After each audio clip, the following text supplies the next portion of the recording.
وای چې زما 3 لوریانې دي خو وړې دي یعنی بلوغت ته نه دي رسیدلي او د هغوی د واده د خرچې دپاره ما 20 تولې سره زر چې کوم دی دا ایښي دي او دغه شان کپړې او لوښي هم په مزه مزه زه جمع کومه د دې زکات ورکول په ما باندې فرض او لازم دي او که نه دي زه به د دې زکات ورکوم او که نه به ورکوم جواب که چرې دا 20 تولې سره زر تا د دې لوریانو په ملکیت کې ورکړی وي چې دوی د دې مالکان شوي او دا 20 تولې سره زر د دوی شو نو بیا تر د بلوغت پورې په دوی باندې زکات فرض نه دی په کپړو او په لوښو کې خو هسم زکات نشته خو د دې 20 تولې سرو زرو مسله همدغه ده چې که دوی د مالکانې ګرځولي نو تر د بالغېدو پورې په دوی باندې په دې کې زکات فرض نه دی که بالغانې شولې صحیح شوله او د نصاب خاوندانې وي او کال پې تیر شو نو بیا به پې زکات څه وي فرض وي خو په الحال به پې زکات فرض نه وي او که چرې دا 20 تولې سره زر د دې مالکانې تا دا لوریانې دا جینکۍ نه ګرځولي بلکې ملکیت یې ستی نو بیا دا یاد ساته چې کال په کال به تر دینه زکات ورکې زکات پتا باندې څه دی جی دا فرض دی بله مسله دا وکړه چې یو ماشوم داسې دی چې بعضې ماشومانو له مور او پلار دومره څه کړي وي د هغوی په ملکیت کې دومره څه وي چې هغه مالدار وي د نصاب خاوندان وي نو ټیک ده چې تر د بالغېدو پورې خو په زکات فرض نه دی خو چې کله دی بالغ شو او هغه کم کلونه د نابالغتوب په زمانه کې تیر شوي دي نو آیا هغه زکات به اوس ورکوي که نه د دې وخت نه به حسابېږي نو جواب دا دی چې د نابالغتوب د زمانې زکات پې نشته دی ځکه هغه ټیم کې په ده باندې زکات فرض نه وګر چې دی مالدار او د نصاب خاوندو د دې نه پس چې کله دی بالغ شو د نصاب خاوند دی او کال پې تیر شو نو بیا به پې باندې زکات څه وي جي دا به پې فرض وي بل یو کس تپوس کوي چې زموږ په کفالت کې یتیم ماشوم دی خو هغه سره دومره څه شته چې هغه مالدار دی او د نصاب خاوند دی نو دې نه د زکات مسله څنګه ده نو جواب دا دی چې دا تر څو نابالغه دی نو په ده باندې زکات فرض نه دی د صدقې فطر د سرسیا مسله دا ده چې هغه به د ماشوم نم ادا کولی شي نه ماشوم چې کله مالدار دی او د نصاب خاوند دی نو که تاسو د یتیم دغه مال نه د هغه سرسایه صدقې فطر دا ادا کوي نو دا ټیک ده او دا ادا کولی شي چې په دې مسله باندې تاسو پوهې بل دا وکړه چې د بلوغت زمانه چې کومه ده که نه دا که د هلک او د جینۍ آثار د بلوغت ښکاره شو د 15 کالو نه مخکې خو بس دا بالغ دی او د بالغ حکم به پې لګي او که نه د بلوغت آثار اډو ښکاره نه شو 15 کاله عمر پوره شد که هلک دی او که جینۍ دی او د بلوغت آثار نه دي ښکاره شوي نو چې 15 سال عمر پوره شو نو دا یاد ساته چې دا به بالغ تصور کیږي چې 15 کاله عمر پوره شو که د بلوغت آثار او نښې ښکاره شوي هم نه دي نو په ده به حکم د چا لګي د بالغ لګي او د بالغ احکام به ورته څه کیږي جي دا به متوجه کیږي دا اهم مسایل دی او مسلمانانو ورونو ته ضرورت دی د هغوی سره هم شریک کوي د اجر خبره به وي وصلی الله علی النبی که سونا یعنی سره زر د ښځې په ملکیت کې دي نو زکات ورکول هم په ښځه باندې فرض دي په خاوند باندې فرض نه دي ښځې دې په دې غلط فهمۍ کې نه پرېوځي چې ما سره خو سونا شته خو خاوند پوهه شه او زکات پوهه شه نه په دې به ښځه مجرمه وي په دې به د ښځې غاړه بنده وي په دې به ښځه ګناهګاره وي چې د دې په ملکیت کې سونا شته دی او زکات پې فرض شوی دی او دا بیا هم د خاوند په تمه ده نه په خاوند باندې د دې زکات ورکول فرض او لازم نه دي په ښځه باندې د دې زکات ورکول فرض دي ځکه د نصاب خاوند د ښځه ده زکات فرض په ښځه باندې دی یا د خپلې خرچې نه پیسې کټ کوي او کال پس ترې دې سونې زکات ورکوي د سرو زرو او یا دی چې کال پوره شي او زکات پې فرض دی د دغه سرو زرو څه حصه د خرڅۍ خو زکات دی ورکوي د دې زکات ورکول په خاوند باندې لازم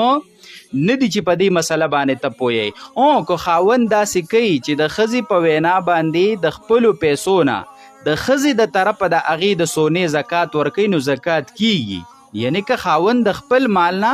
د ښځې د طرفه د هغې د سونې نه زکات وباسي نو زکات وځي خو دا یاد ساته چې فرض پې باندې نه دی نو چې د دې خبرې نه ښځې او خاوندان بېغوره نه وي که سونه داسې وي چې ده خو د خاوند خو د ښځې په استعمال کې د فقط ښځې صرف استعمالي نوره اصلي ملکیت د خاوند دا سونه د خاوند ده نو بیا چې په کال تیریږي او نصاب ته رسي نو زکات هم په خاوند باندې به لازم دی بیا په ښځه باندې زکات ورکول لازم نه دي. صحیح شوله. په دې مسله به هم تاسو پوه شوي. بله یو مسله دا وکړه چې د ښځې او د خاوند د مال به یو ځای حساب نه لګي، بیل بیل به لګي. لکه مثال داسې واخله چې ښځې سره څه مال شته دی خو نصاب ته نه رسي، زکات پې فرض نه دی، او د خاوند سره هم څه مال دی نو تا دواړه جمع کړه او نصاب ته دې ورسول او زکات در باندې فرض شو، نه داسې حساب به نه لګي. د خاوند د مال به ځان له حساب لګي، که نصاب ته رسېدو کال پې تېر شو به خپل زکات په فرض دی، او د ښځې د مال به بیل حساب لګي، دواړه به یو ځای کېنه. عمده وجه ده، خبرې ته سوچ کوه ښه، عمده وجه ده که په ښځه باندې زکات فرض و، صحیح شوله، د نصاب خاوند د وکال پې تېر شو زکات پې فرض دی، خو دې خوا په خاوند باندې قرض دی، په خاوند باندې څه دی جی؟ قرض دی. چې قرض تې من پې کي نو د ښځې دا مال راکمیږي، نصاب ته بیا نه رسي، نو دا قرض د خاوند قرض به د ښځې د مال نه نه منفي کېږي. چې په دې مسله باندې پوهیږي، د خاوند قرض به د ښځې د مال نه نه منفي کېږي. کم کس چې زکات ورکوي د هغه حالت ته به ګوري، که قرض دی پې او د خپل مال نه منفي کو، د نصاب نه کمېدو خو زکات پې نشته، صحیح شوله، او که قرض پې نشته او د نصاب خاوند دی نو زکات پې باندې فرض دی، صحیح شوله. نو د ښځې د مال به ځان له حساب لګي او د خاوند د مال به ځان له حساب لګي. اهم مسایل دي او ټولو مسلمانانو ورونو ته ضرورت دی د هغوی سره شریک کړي، نو د اجر خبره به وي. وصلی الله علی النبی الامین.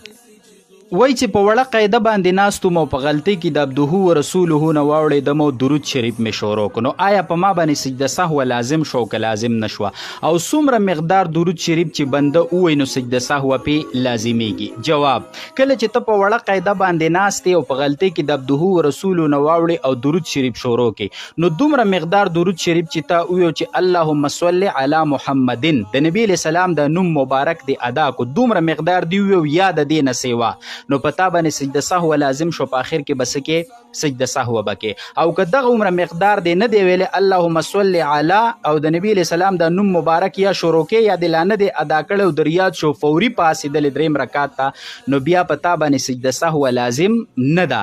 دا غلطي که په وړه قاعده کې څلور رکاته فرض مونځ کې وشوله عمده مسله ده، که په درې رکاته فرض مونځ کې په وړه قاعده کې دا غلطي وشوه عمده مسله ده، که په درې رکاته وترو کې په وړه قاعده کې دا غلطي وشوله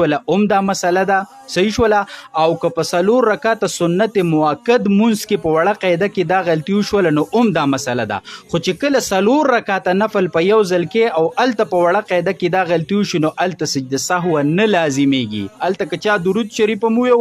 دعا یې مو ویله، وریاد شو پاسېدو نو سجده سهوه پې نه لازمیږي. څلور رکعته نفل چې په یو ځل باندې کې نو د هغې بهتره طریقه دا ده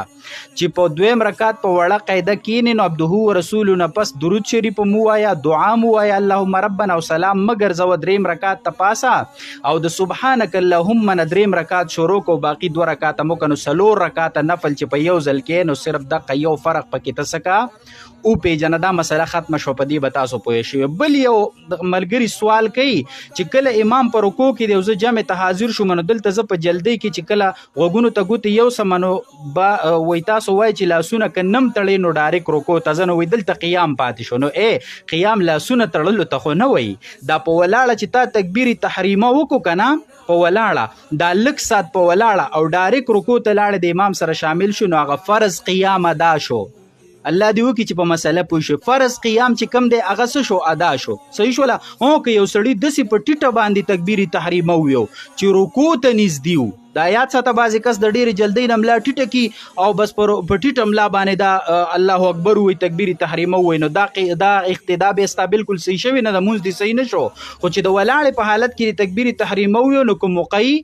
نو لاسونه وتړه او دویم الله اکبر سره رکوع کې شامل شه. خو که موقع نه لاسونه تړلو ته قیام نه وایي، که لاسونه هم نه تړی او ډایرک رکوع کې شامل شو نو قیام چې دا تا څومره وکړو نو دې سره هغه فرض قیام څه شو؟ ادا شه. الله دې وکړي چې په دې مسله باندې ته سیجي پوه شوی پی. بل یو تپوس کوي چې امام غلط شي په جمع کې نو د سجده سهوی طریقې څنګه ده او ځان لکه چې مونځ کوي د سجده سهوی طریقه څنګه ده؟ جواب دا دی چې یو شان طریقه ده. صحیح شوله. په اخره قاعده چې کینې عبدهو رسول پورې د التحیات ویل خي طرف ته سلام واړی، دو سجدي به وکړي د معمول مطابق سبحان ربي الاعلى پکې 3 کرته ویل دي. صحیح شوله. هغې نه پس به په التحیاتو کینې عبدهو رسول پورې درود شریف دعا د ابو سلام به وګرځې. خو که په غلطۍ کې د عبده ورسولو نه وامړېدلې درود شریف دې مو وی او دعا دې مو ویله در یاد شي نو بیا هم سجده سهو وکړه ټیک ده. که سلام دې دواړو طرف ته وګرځو خو خبرې دې نه دي کړي د قبلې نه دې سینه نه ده تاو کړي د مونځ خلاف کار دی که در یاد شو چې په ما خو سجده سهو ده فوري 2 سجدې وکړو بیا پوره تحیات ووایه نو هم ستا سجده سهو څه شوله جي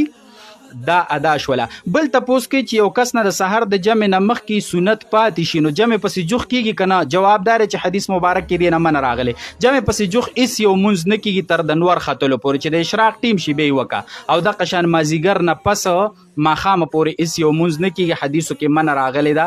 ماښام اذان چې وشي نو بیا د نور مونځ ټیم څه شو روا شو. اهم مسایل دي د مسلمانانو ورونو سره یې شریک کوي. وصلی الله علی النبي.